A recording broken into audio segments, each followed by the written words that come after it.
Oi, gente, tudo bom? Que bom ver você aqui de novo. E nós estamos agora no nosso 6º encontro do Bíblia Fácil Tatuapé, Eventos Finais. Você é muito bem-vindo e é ótimo saber que você está aí do outro lado, assistindo, nos acompanhando.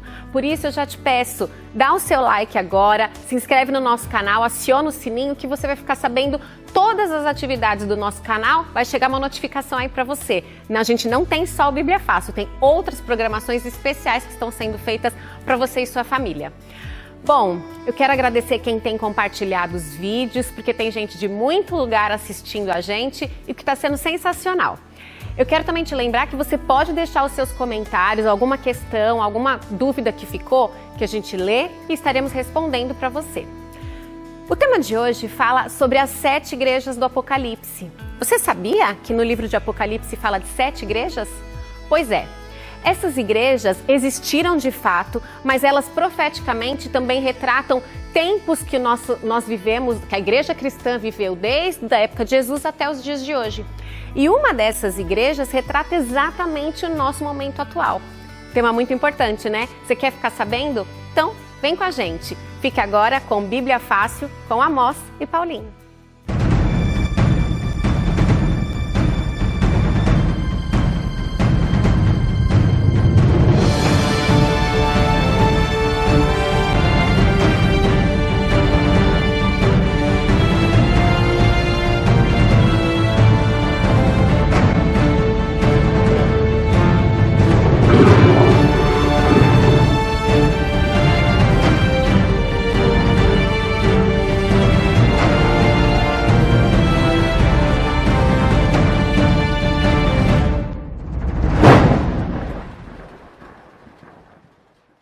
Olá amigos, você é muito bem-vindo ao nosso encontro de Bíblia Fácil Tatuapé. Estamos estudando nos últimos dias eventos finais. Amós, tudo bem com você? Tudo bem. Obrigado pela sua conexão, obrigado pela sua audiência, que bom que você está aqui.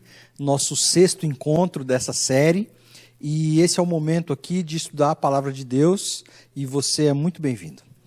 Nós vamos estudar a Palavra de Deus e para tanto, eu convido você para a gente fazer uma oração, para que Deus nos ilumine ao estudarmos a sua palavra. Feche seus olhos. Querido Deus, muito obrigado, porque estamos aqui mais uma vez para estudarmos a tua palavra, para estudarmos a tua vontade. Que sejamos iluminados pelo teu Santo Espírito, que possamos transmitir somente a verdade, porque a verdade nos liberta, a verdade nos salva. A liberdade e a salvação têm um nome, Jesus Cristo. É por Ele que te pedimos e te agradecemos. Amém. Amém. Muito bem, você abre a sua Bíblia, nós estamos estudando eventos finais e entramos agora a fundo no livro de Apocalipse. Nós vamos fazer hoje um estudo sobre as 7 igrejas do Apocalipse. A gente já descobriu nos estudos anteriores. O livro de Apocalipse é a revelação de Jesus Cristo, é a sua palavra. E nós vamos estudar mais profundamente, mais detalhadamente este livro nos próximos episódios. Hoje nós vamos estudar as 7 igrejas do Apocalipse. Essas igrejas existiram na Ásia, eram mais do que 7 igrejas. Por que Amós tem 7 igrejas? Se existiam mais de 7 igrejas cristãs na época de João? Essa pergunta é muito boa. O livro de Apocalipse ele traz muito simbolismo, nós já temos visto isso. Você já bem falou que a revelação de Jesus para o nosso tempo. E o que me encanta particularmente na profecia é que quando a gente vai estudando e a gente vai entendendo essas coisas, a gente vai vendo na história, estudando a profecia em conexão com a história, a gente vai descobrindo exatamente o cumprimento dessas coisas que a Bíblia traz. Então o livro de Apocalipse, o número 7 é muito recorrente. Então você tem 7 pragas, 7 selos, 7 reis, 7 montes, né? Esse número é recorrente. De fato, na Ásia Menor existiam muito mais do que 7 igrejas, nesse momento que o apóstolo João escreve a carta, mas nós vamos ver que profeticamente essas 7 igrejas, elas representam períodos da história cristã. Então, possivelmente, o motivo de ter sido incluído somente 7 aqui, e não a totalidade das igrejas que existiam, era porque essas 7 mencionadas no livro de Apocalipse, elas também retratam períodos da história cristã. Então, desde os dias de Jesus até os nossos dias. Então, elas retratam exatamente um pouquinho que a gente vai passear aí hoje, pelos capítulos 2 e 3 do livro de Apocalipse. Você depois pode fazer a leitura mais detalhada, porque nós vamos pensar alguns pontos desses 2 capítulos. Eu aproveito para dizer para você também, se você não tem uma Bíblia e gostaria de receber uma Bíblia, escreva aí, coloque no comentário, nós faremos o possível para chegar até você uma Bíblia também, para que você possa acompanhar aqui o estudo. Muito bem, nós vamos estudar as 7 igrejas do Apocalipse, né? Que passa por vários períodos da história. Nós podemos comparar a história com a Bíblia, com a fundação da igreja em Cristo, até a última igreja, quando Cristo vai voltar. São citados os nomes, né? Começa por Éfeso, e Filadélfia, Esmirna, Sardes, Tiatira, etc. O que nos chama a atenção, quando vamos estudando e lendo, há elogios, há conselhos, há reprovação. Você poderia citar alguns desses elogios que são citados? Não precisa você pode fazer isso em casa, né? Porque a gente quer se deter na última igreja. Então a gente tem elogios, conselhos, reprovações e promessas para cada uma dessas igrejas. É isso mesmo. Inclusive, o que faz pensar que ao longo da história, eu acredito que você vai comentar isso com mais detalhes, mas assim, houve uma evolução, né? Exatamente períodos, características da igreja. Então, teve momentos que ela estava mais vulnerável em determinado sentido, em outro momento teve mais força, em momentos de perseguição, por exemplo, a igreja suporta essa perseguição, né? Então, começa a primeira igreja falando da igreja de Éfeso, e uma coisa que destaca nessa igreja é a perseverança dessa igreja. Por exemplo, então vou destacar 2 coisas. A igreja de Éfeso se destaca como um ponto positivo a perseverança que ela tinha, e como um ponto negativo ou uma reprovação, eu destacaria, o texto bíblico menciona que ela perdeu o primeiro amor. Essa é uma expressão que a gente usa muitas vezes. O primeiro amor é aquele amor assim idealizado, né? Isso trazendo para os relacionamentos.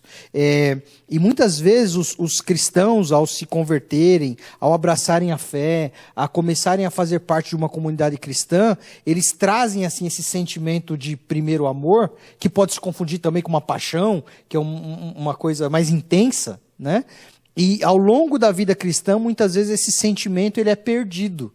E fica aí um alerta para você que é um cristão e que é um cristão há muito tempo, e às vezes ao longo do tempo a gente vai perdendo esse entusiasmo. Então isso aconteceu com a igreja de Éfeso, era uma igreja que perseverou por certo tempo, mas depois perdeu esse entusiasmo. Acho que pode substituir assim, esse primeiro amor, você perde esse entusiasmo, né, pela vida cristã, talvez questões, né, que acontecem e que fazem perder o entusiasmo. Então eu aproveito e chamo para reflexão aí, você que está assistindo, em que momento da vida cristã você está. Não permita perder esse entusiasmo. Normalmente as pessoas, quando abraçam a fé, fazem isso com muita alegria, né? Talvez pela novidade ou pelos novos conhecimentos adquiridos, pela nova vida, pela nova proposta de vida. Então, assim, a gente não deve perder isso. Então, a primeira igreja teve essa característica, essas 2 aí. Legal. Entre outras, né? Eu vou colocar minha Bíblia aqui. Eu fiz algumas anotações. Você já está com a sua Bíblia aberta aí, em Apocalipse 2, e vamos até o 3. Então, a gente poderia dizer que a igreja de Éfeso é desejada, que foi o período da fundação da igreja, né? Todos foram atraídos para Cristo e todos queriam se tornar cristãos, poderíamos dizer. Então, é uma igreja que se avolumou, se agigantou e que teve, nos primórdios da era cristã, uma igreja que era desejada. Depois a gente passa por um período da história, agora vamos incluir um pouquinho aqui de história. Ela passou de desejada a ser perseguida. ela começou a ser perseguida aí no período do Império Romano. Depois a gente passa por um período que a igreja deixou de ser perseguida, porque houve uma união de igreja e Estado, então a igreja se torna popular, fazendo muitas concessões. Aí já estamos no período da igreja de Pérgamo. Depois a igreja passa para o período de apostasia, que é a igreja de Tiatira. Ela faz mais concessões ainda. É isso mesmo, eu ia comentar o seguinte, esse período de Pérgamo é quando entra a idolatria, né? Então, assim, aquela fé pura, que é o que você falou, começa a se perder, a Bíblia chama de prostituição. Lembrem que a gente já comentou isso em episódios anteriores, quando a Bíblia fala de Babilônia, quando fala de prostituição, está falando assim da negação da fé, está falando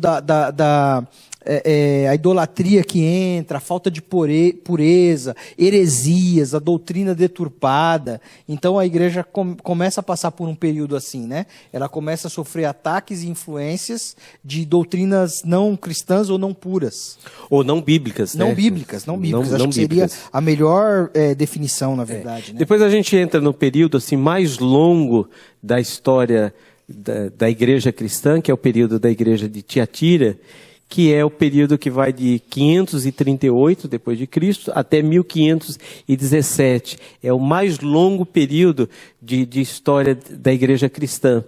E essa é a característica principal dela, é que ela se torna mesmo apostatada, né? Ela rejeita as doutrinas que foram fundadas em Cristo para seguir doutrinas de homens, né?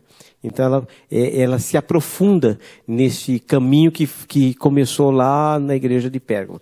Depois a gente vai para a igreja de Sardes, aí a gente já está no capítulo 3 de Apocalipse. A igreja agora passa por uma reforma, é o período de Martinho Lutero, né? Quando a gente vai estudar a história e vê as características aqui descritas em Apocalipse 3, a gente vê que esta igreja agora passa por uma reforma. Retornam à Bíblia, ao estudo da Bíblia, não é? E a Bíblia vai mencionar aqui nesse momento um elogio para as pessoas ou para o grupo que não se contaminou com uma falsa doutrina, que continuou puro. Então é exatamente isso. Parece que a igreja cristã, ela retoma o rumo, né? Então depois de várias coisas que aconteceram, desse período de heresias, apostasias, a igreja vai voltando para o trilho. E aqui é mencionado nessa igreja de Sardes, assim, uma igreja que não se contaminou, uma igreja que é pura. Ou seja, remanescentes, né? Pessoas que sobreviveram na fé, vamos colocar dessa maneira, com pureza. Tá certo? Tá certo. E aí a gente entra no outro período, que é o período milerita da igreja agora reavivada. Ela toma um novo ânimo, né? Ela passou pela reforma protestante, não é? Que descobriram novamente a Bíblia e agora está voltada para as profecias finais. E ela se torna reavivada porque ela presta atenção nos sinais que são descritos no livro de Daniel e de Apocalipse, e agora ela tem uma visão da breve volta de Jesus. Mas ainda não é o fim. Já estamos na sexta igreja. Essa igreja, né? de Filadélfia, confirmando isso que você está dizendo, Apocalipse capítulo 3, verso 10, diz assim, ó, porque guardaste a palavra da minha perseverança. Também eu te guardarei na hora da provação, que há de vir sobre o mundo inteiro para experimentar os que habitam sobre a terra. Era realmente uma igreja, um período da história, né, firmado na palavra. Então, assim, só para ficar bem claro para você, essas igrejas eram literais, elas existiam, elas tinham essa característica no momento local, mas elas também representam períodos da história com essa característica. Aliás, em várias partes da Bíblia, especialmente as proféticas, existe essa questão, uma aplicação local, uma aplicação para aquele momento que foi escrito, para aquele grupo que foi direcionado, para aquele povo, mas também tem uma aplicação que a gente chama tecnicamente escatológica, ou seja, aplicação para os eventos finais, para o desfecho da história desse mundo. Então, assim, observe que aqui, nesse momento de Filadélfia, então, a Bíblia retoma o seu papel de protagonismo. Então, assim, a profecia foi escrita Por exemplo, para a igreja de Filadélfia. De fato. De fato, porque ela tinha qualidades, tinha defeitos, e foram feitos conselhos e foram feitas promessas. Sim. E isso é firmado em cada uma das igrejas. A gente está falando da sexta.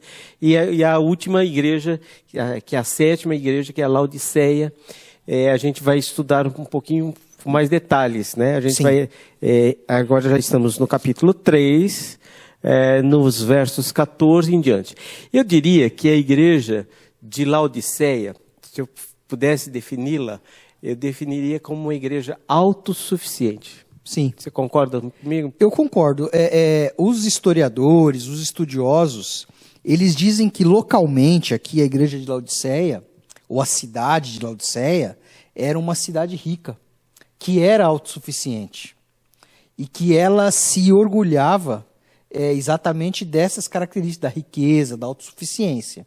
E a igreja ali, a comunidade cristã instalada, acompanhava essa característica. E aí, quando a gente vai para o texto bíblico, e eu convido você, Apocalipse capítulo 3, verso 14, o texto bíblico diz assim: ao anjo da igreja em Laodiceia, escreve: estas coisas diz o Amém, a testemunha fiel e verdadeira, o princípio da criação de Deus. Está se referindo a Jesus. Jesus é conhecido por vários nomes na Bíblia. E, aliás, cada uma dessas igrejas traz Jesus falando e alguns nomes de Jesus. Conheço, verso 15, as tuas obras, que nem és frio nem quente. Quem dera fosses frio ou quente. Assim, porque és morno e nem és quente nem frio, estou a ponto de vomitar-te da minha boca. Pois dizes, aí vem a autossuficiência que você mencionou: estou rico e abastado e não preciso de coisa alguma, e nem sabes que tu és infeliz, sim, miserável, pobre, cego e nu. Aconselho-te que de mim compres ouro refinado pelo fogo, para te enriqueceres, vestiduras brancas para te vestires, a fim de que não seja manifesta a vergonha da tua nudez, e colírios para ungires os olhos a fim de que vejas. Eu repreendo e disciplino quantos amo. Sê, pois, zeloso e arrepende-te. Eis que estou à porta e bato. Se alguém ouvir a minha voz, abrir a porta, entrarei em sua casa, cearei com ele e ele comigo.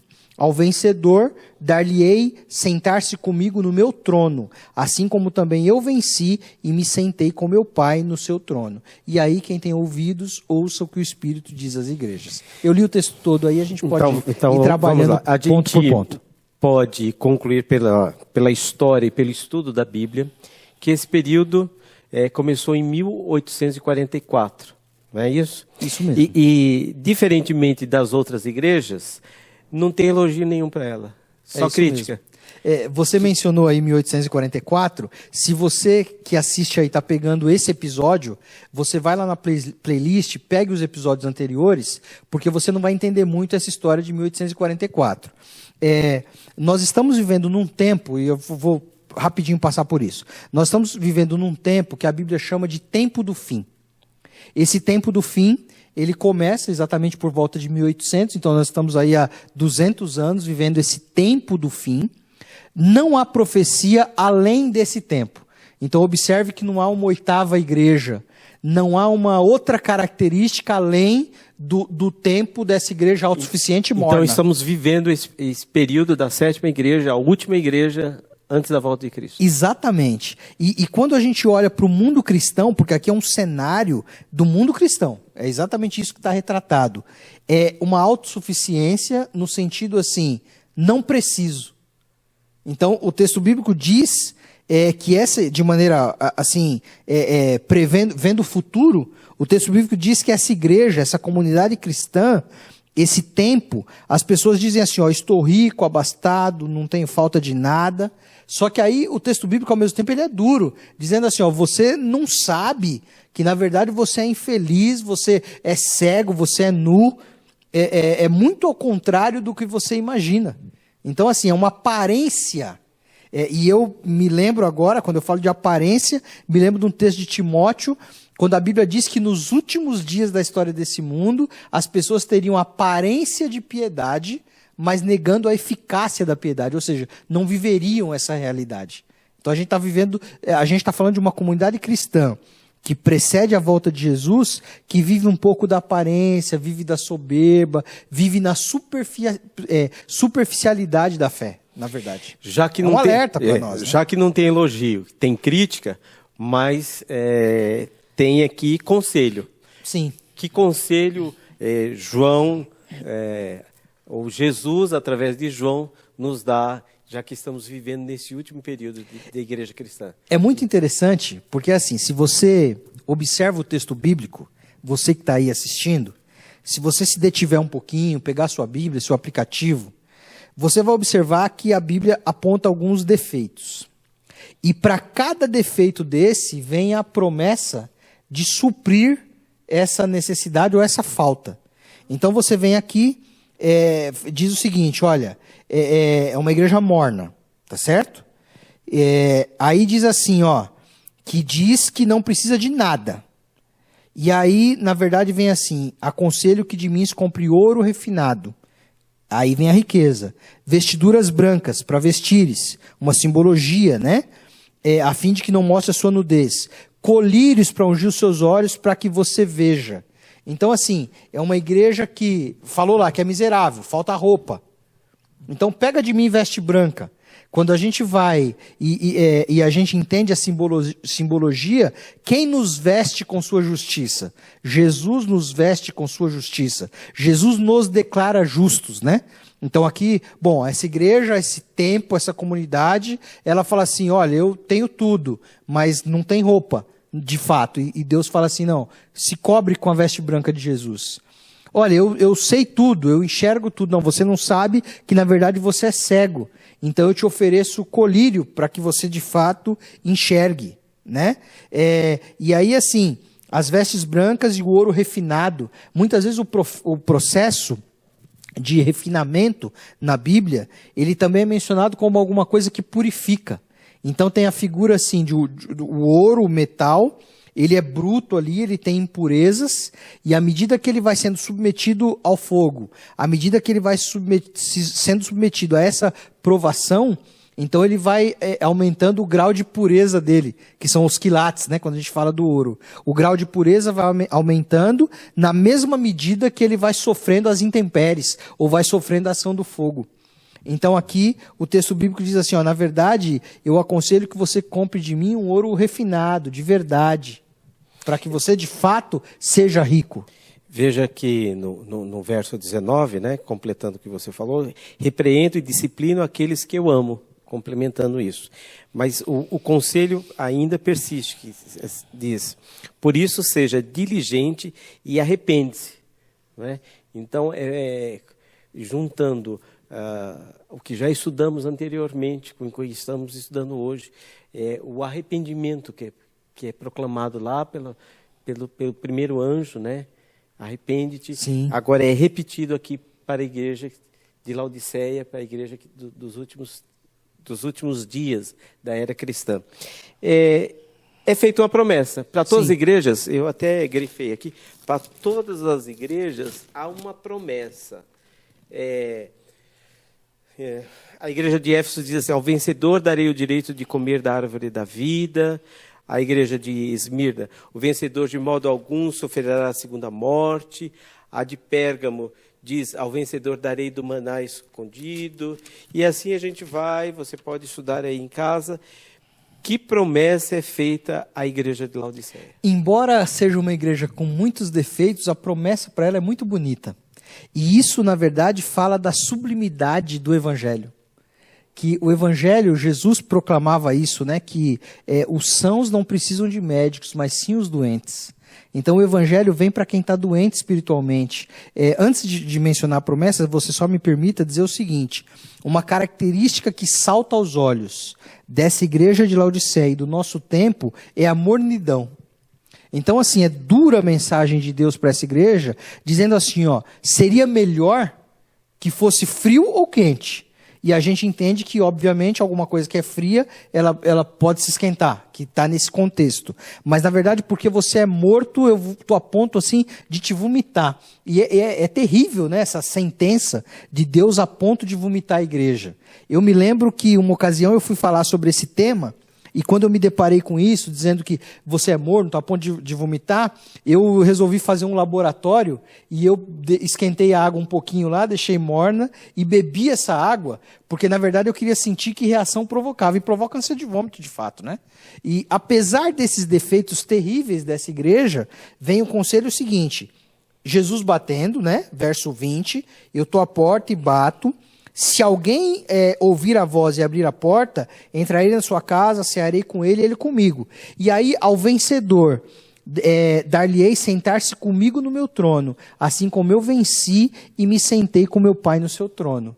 Então, assim, tem um detalhe, a gente já está caminhando para o final, mas embora o nosso tempo seja esse tempo de mornidão espiritual, de soberba espiritual, de superficialidade espiritual, isso não se aplica a você como indivíduo.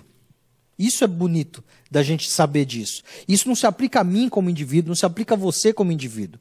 Então, assim, a comunidade cristã que antecede a volta de Jesus, ela terá essa característica de mornidão, de indiferença, de soberba. Né? Mas isso não se aplica ao indivíduo. Então, na verdade, o indivíduo ele pode contrariar essa lógica. E, na verdade, é o que a gente tenta um pouco fazer aqui, estudando a palavra. Quando você olha para a história bíblica, Jesus uma vez ele citou assim, que é necessário ou inevitável, usaria a palavra inevitável, que os escândalos venham, mas ai de quem é o portador do escândalo. Então, assim, Judas, por exemplo, se colocou como um traidor, mas não precisava ser ele, não precisava ser desse jeito, não precisava acontecer assim. Então, essa igreja, o nosso tempo, tem características terríveis do ponto de vista espiritual, mas essa profecia não precisa se cumprir na nossa vida, não precisa se cumprir na sua vida. E vem a promessa linda, né? Ao que vencer, sentará comigo no meu trono. E a gente faz referência a outros momentos na Bíblia, onde nós vemos que nós viveremos na eternidade. A Bíblia diz assim, e serão os salvos, e serão sacerdotes de Deus e de Cristo, e reinarão com Ele, né? Por certo período. É um outro estudo de outro dia. Você que está se sentindo aí triste, deprimido, está abatido, fique com essa promessa aqui: Jesus já venceu. Jesus já venceu por você e por mim. Jesus venceu por todos nós. E a salvação é prometida àqueles que aceitam Jesus como seu Salvador. Muito obrigado. Nós vamos encerrar a nossa apresentação de hoje com oração. Isso, deixa eu falar um pouquinho, rapidinho, do tema da semana que vem. Ao estudarmos a profecia, a gente está falando de eventos finais, falando de Apocalipse, que nada mais é do que revelação. A gente está vendo que Deus tem o comando da história, que Deus tem o conhecimento da história. A Bíblia diz assim que os planos de Deus não podem ser frustrados. Deus está no comando da história humana. A gente às vezes acha que homens estão no comando, presidentes estão no comando, reis estão no comando. Semana que vem a gente vai falar de um trono de Apocalipse, de um governo de Apocalipse, que fala em Apocalipse. Quem é esse governo, quem é esse trono? A gente vai se aprofundar nessa ideia. Obrigado, convido você a orar. Pai nosso que estás nos céus, te agradecemos pelos momentos passados estudando a tua palavra. Te agradecemos por esse livro que ao invés de nos assustar, ele deve nos trazer alento, porque é a revelação de Jesus diretamente para nós. Nos dê sabedoria, nos dê entendimento, movido pelo teu Espírito. Nos dê sensibilidade para compreender as tuas mensagens. Nos dê disposição de obedecer a tua palavra. Que não se cumpra, Pai, essa profecia e esse defeito desse tempo que a gente vive na nossa vida, mas que nós aceitemos esse convite para que possamos, como vencedores, estarmos um dia na eternidade assentados no teu trono ou ao lado do Pai. Dê a tua bênção nesse momento para cada amigo, para cada amiga que nos assiste. É o que rogamos por Jesus. Amém. E aí, gostou? Entendeu o que são as 7 igrejas do Apocalipse? Foi bom, né? E eu quero mandar um abraço agora, aproveitar e mandar um abraço para todo mundo que está assistindo a gente, que está curtindo, está deixando o seu like, está compartilhando e também estão deixando seus recadinhos aqui embaixo. Um beijo para todos, muito obrigada pela sua participação e continue aí com a gente. tem outra coisa. Caso você tenha alguma sugestão, também pode deixar pra gente que a gente vai estar dando uma olhada e vamos analisar o seu pedido. Agora, e para a semana que vem? O trono de Deus e o livro? Que livro? Que trono? Bom, a sugestão é que quem está no trono governa, né? A gente já tem aí uma dica para o que vem a semana que vem. Agora tem uma história de um livro aí nesse meio. Se você quer saber, não perca na próxima semana a Bíblia Fácil Tatuapé com Amós e Paulinho, o nosso tema Eventos Finais. Não perca, fique ligadinho e avisa para os seus amigos. Olha, semana que vem vai ter um tema especial falando sobre o trono de Deus, a soberania de Deus. Se você tá afim de saber e acha que seus amigos também vão se interessar, compartilha aí. Um beijo para vocês e boa semana.